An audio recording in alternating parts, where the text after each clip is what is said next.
on the pages of the World Wrestling Federation magazine, here's updates. Somebody somewhere at Titan Tower decided it was a good idea to call up Netflix and say, hey, we've got this professional wrestler who's retiring, and we want to make a show around that. And we want to put the two together and make a partnership that'll last through the ages, or at least 8 episodes. And Netflix said, great. And they put the Big Show on a TV screen, and WWE said, great. And Netflix said, great. And I say,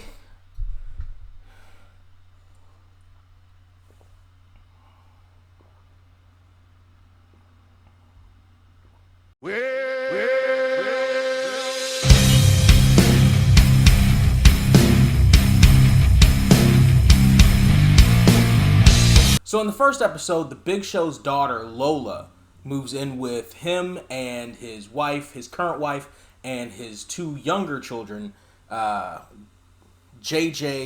and Mandy.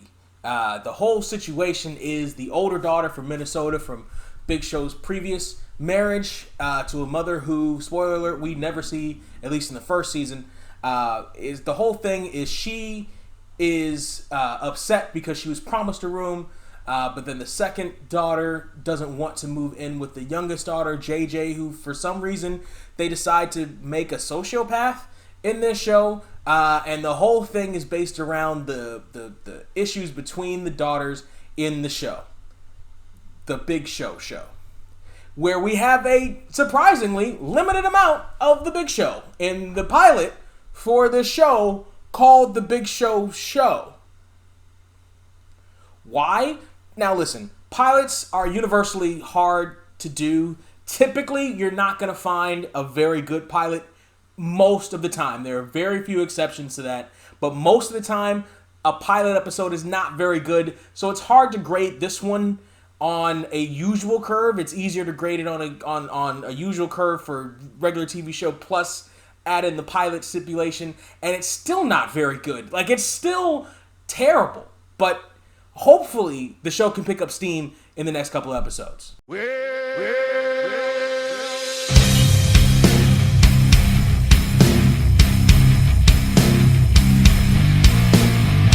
The second episode starts off with an extended applause break. We get the Big Show on the Big Show show getting an applause break for singing "He's Got the Whole World in His Hands" while making a giant sandwich, which is not even as funny as I described it.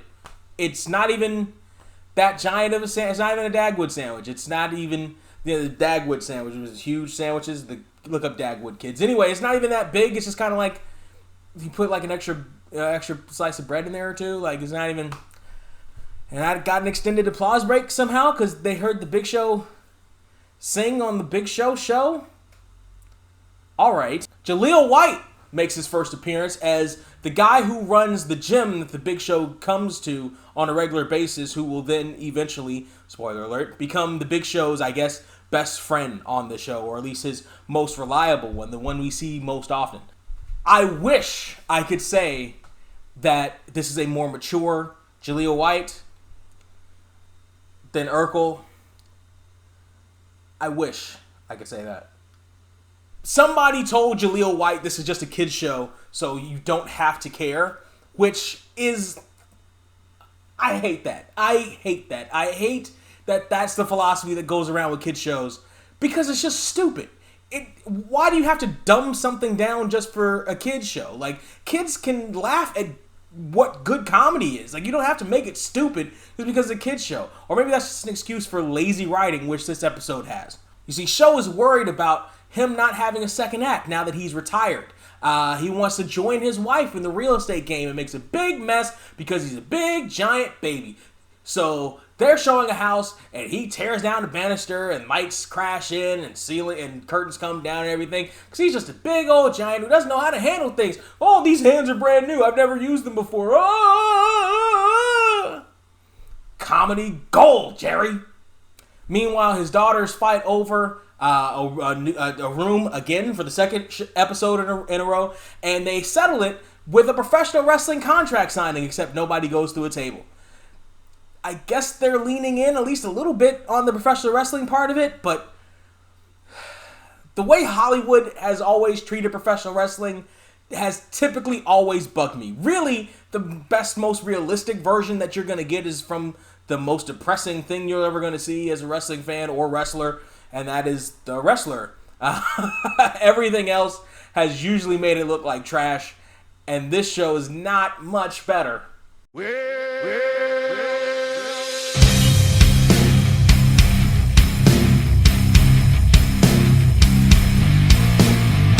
Episode 3 has the second daughter, Mandy, who is, I guess they decide to not have her just have middle child syndrome and are making her aggressively Leslie Knope, really, but like a worse written version of her with more idealism and less humor. Humor is the word I'm looking for, and it's the thing I'm looking for in this show, and I haven't felt.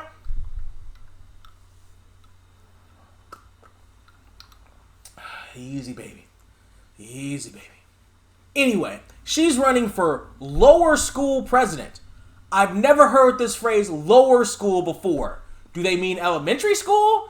Is it lower school because junior high is middle school and then it's high school, so it's high, middle, and then lower? I've never heard it called lower school before in my life. Is this a new thing, parents? This is one of the reasons why I never had kids, because my head would explode if I had to hear this shit on a regular basis. She's running against a kid named Taylor Swift, who happens to be a boy. Get it? That's funny, isn't it? JJ, the sociopath, gets elevated to an accelerated class because she's so smart and a sociopath. For some reason. What is this? Did one of the writers watch Family Guy once and is like, that's what we need, but not so much with the taking over the world. Although they joke about her taking over the world or starting a criminal enterprise. So I don't get it. Meanwhile, the show gets a gator cam because they live in Florida and they look for gators. So it's a gator cam, aka an excuse for him to fall down, go boom, and Urkel to fall down, go boom too. Oh.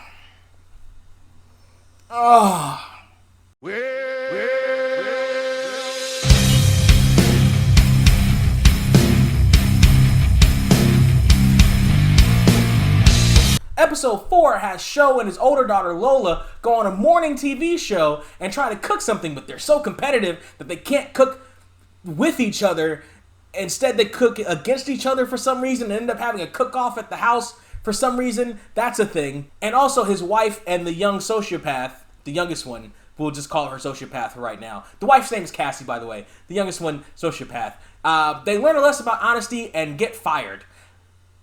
Okay. Meanwhile, the middle one is putting together a plan for her big campaign. So apparently that's a story arc that's gonna last all season. On the Big Show, we're gonna follow an elementary school campaign with his middle daughter on the Big Show with, again, an alarming amount of everyone else except the Big Show.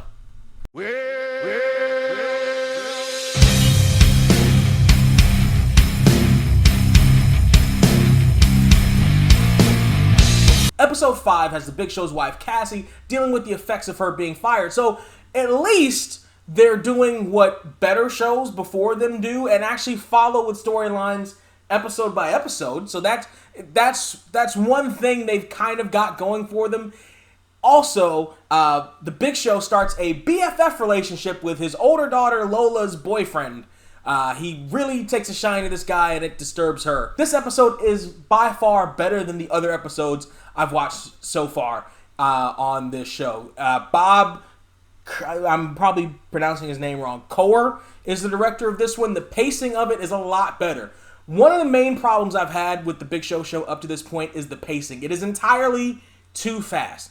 The key to comedy? Timing. You gotta nail the joke right? Who's on first doesn't work if it all jumbles up together, if it all just mashes up together. It sounds fast, but it's gotta have a right pace and a right rhythm.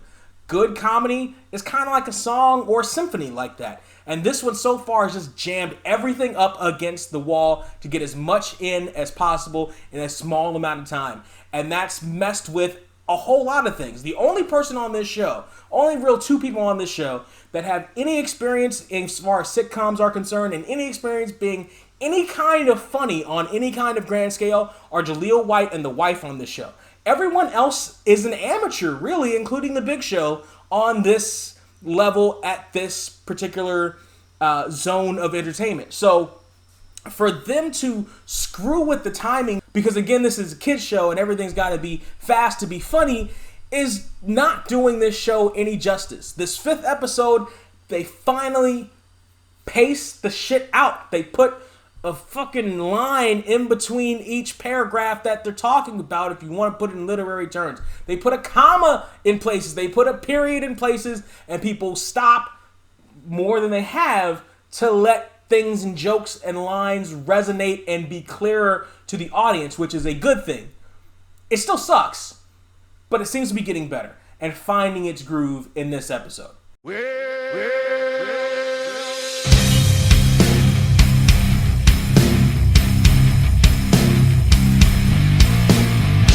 Episode 6 is where the Big Show takes his wife on an anniversary cruise that also happens to be a WWE cruise. Here we see, really at a total combined, they got the really largest, they really got the 4 biggest guys from the Attitude Era. And I mean in terms of girth, all on one episode. That all the fattest remaining wrestlers from the Attitude Era, they got Show, Foley, Rikishi, and Mark Henry on this episode. I was kind of unfortunately disappointed in Mick Foley's performance.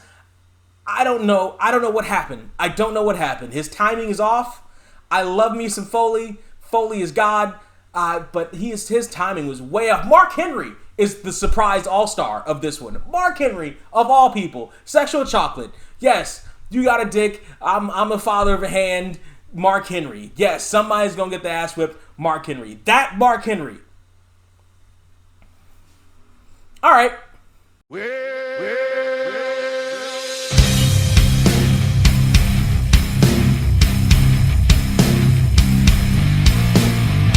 In episode 7, the oldest daughter, Lola's friend, flies in from Minnesota to come and visit her and tries to entice her to move back to Minnesota because all her friends miss her there. Meanwhile, Show gets in the ring at Terry, aka Jaleel White's gym for a publicity thing and loves it so much that he decides he wants to get right back in the ring, and the family didn't know he wanted to get back in the ring and get out of retirement, and they all look at him at the end of the episode like, what the heck? We did, Dad, what, why? We didn't know, we didn't like, what? There are a couple of guys that actually get in at the end of the episode that are actual wrestlers, including Shad Gaspard, who gets in the ring and jobs out to the Big Show immediately. I think he catches the choke slam. There's another guy, we don't get to see his face, so I have no idea who that guy is.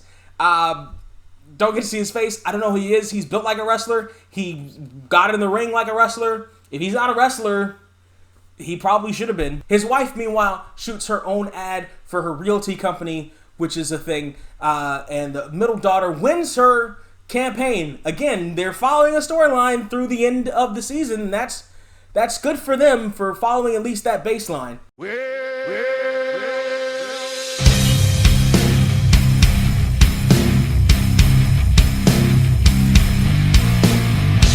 In the season finale, episode 8, the Big Show deals with the ramifications of his spur-of-the-moment decision to get back into the wrestling ring. He actually works out in the Performance Center with Jaleel White and no other wrestlers. Just like there are other people around the ring working out, but they're not wrestlers. They're not real wrestlers. I don't even think they're people from developmental. They're just there, and Jaleel White practices a chair shot on Big Show and actually hits him and knocks him out.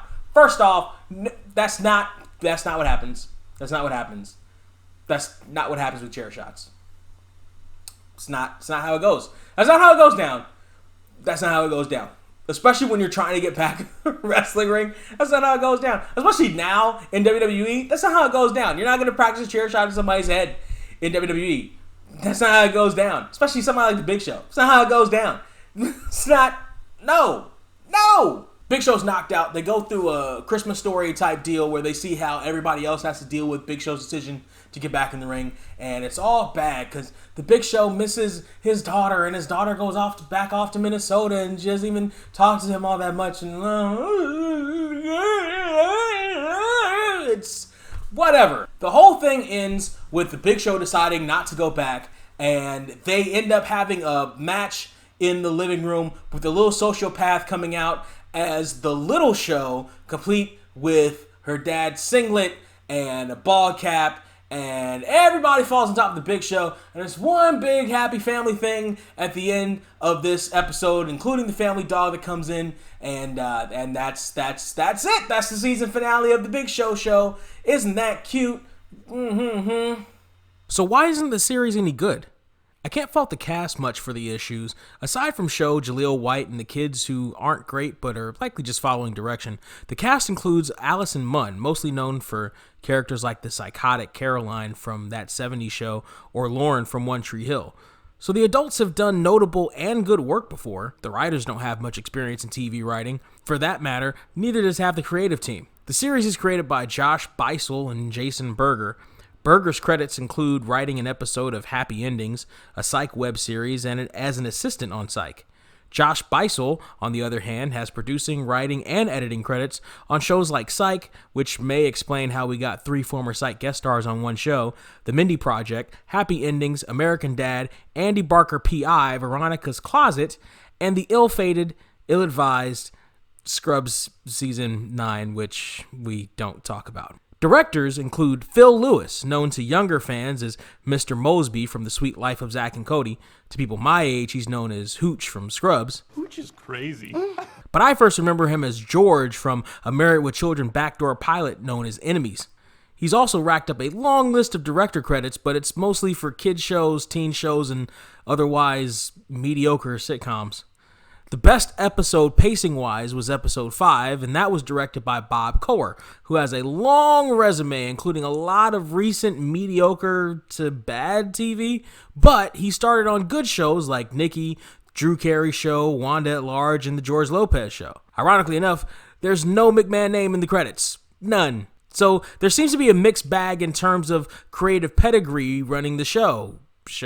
There are more than one problem with the Big Show show.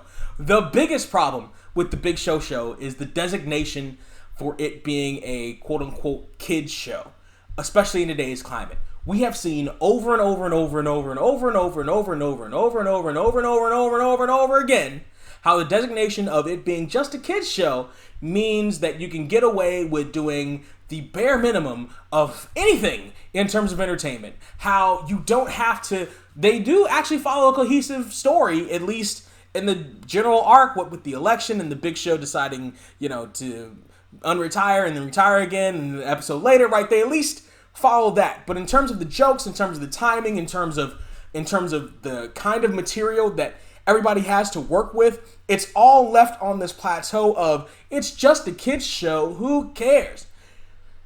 We really, as a society, have to stop thinking about stuff as it's just X. Who cares? It's just a kid's show. It's just wrestling. It's just this. It's just that. It's just an excuse for garbage. It's just an excuse for crap.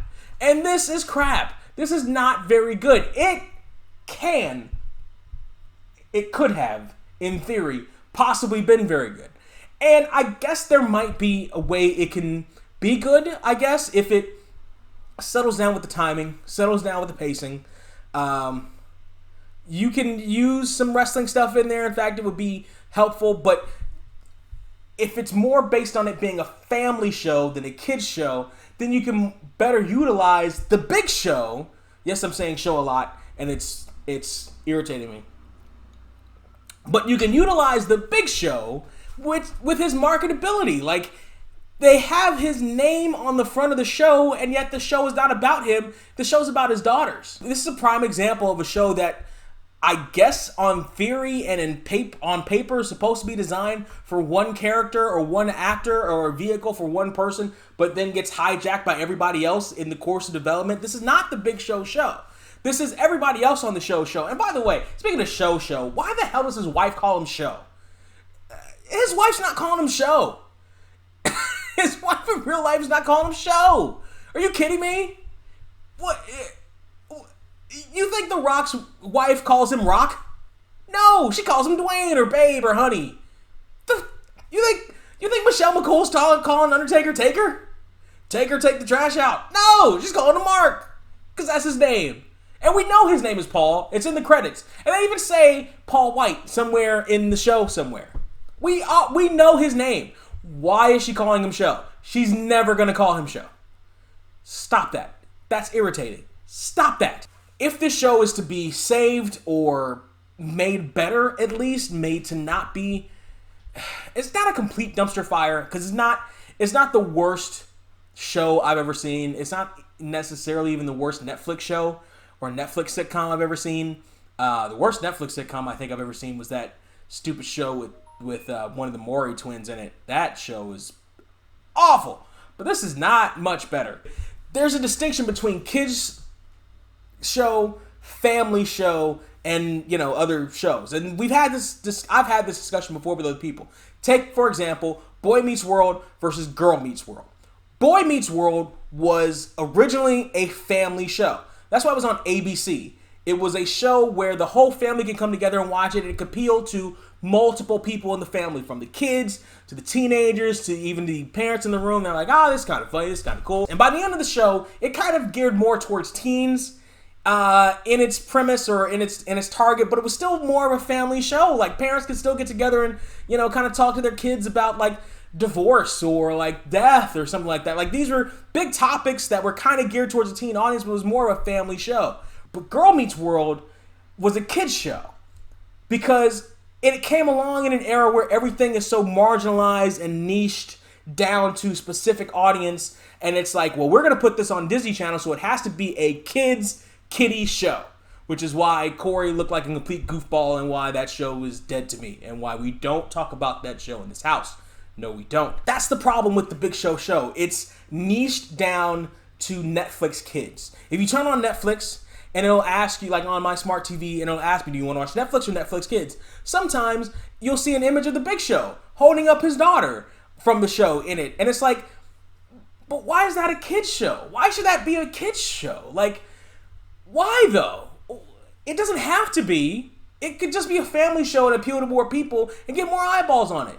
And have the wrestling fans be able to stay there and watch it and kind of enjoy what they're watching, even if it is a more family-oriented show. But no, they made it a stupid kiddie thing, and they made it suck. And that's a shame, because I like the Big Show, and I like his wife on the show. I've seen her in different things. I want better for Jaleel White, too, especially after he got dicked out of Sonic. I want better for Jaleel White, but this doesn't give it to any of them. Any of them. And that's a shame. That's a sin and a shame. Party people, I need you to tell me down there in the comment section what you think about the Big Show show. Have you seen it? Are you planning on seeing it? Did my dismissal of it turn you off from watching the Big Show show? That's fine. That's kind of what it was designed to do. If you haven't, you don't have to. You don't have to. Even if you're inebriated some way or another, you don't have to. Even if you got kids, show them something better. There are better sitcoms. Show them Cheers. There are better sitcoms on Netflix to show your kids than the Big Show show. It's not worth it, man. Like, Anyway, tell me what you think down there in the comment section. Like, share, subscribe. Patreon.com/surreal469 to help keep the lights on at the party and the Netflix flowing, which, even if... But why would you? Why would you keep the Netflix flowing after that? I don't know. Anyway, I'll see you next time. And as always, cheers. Oof.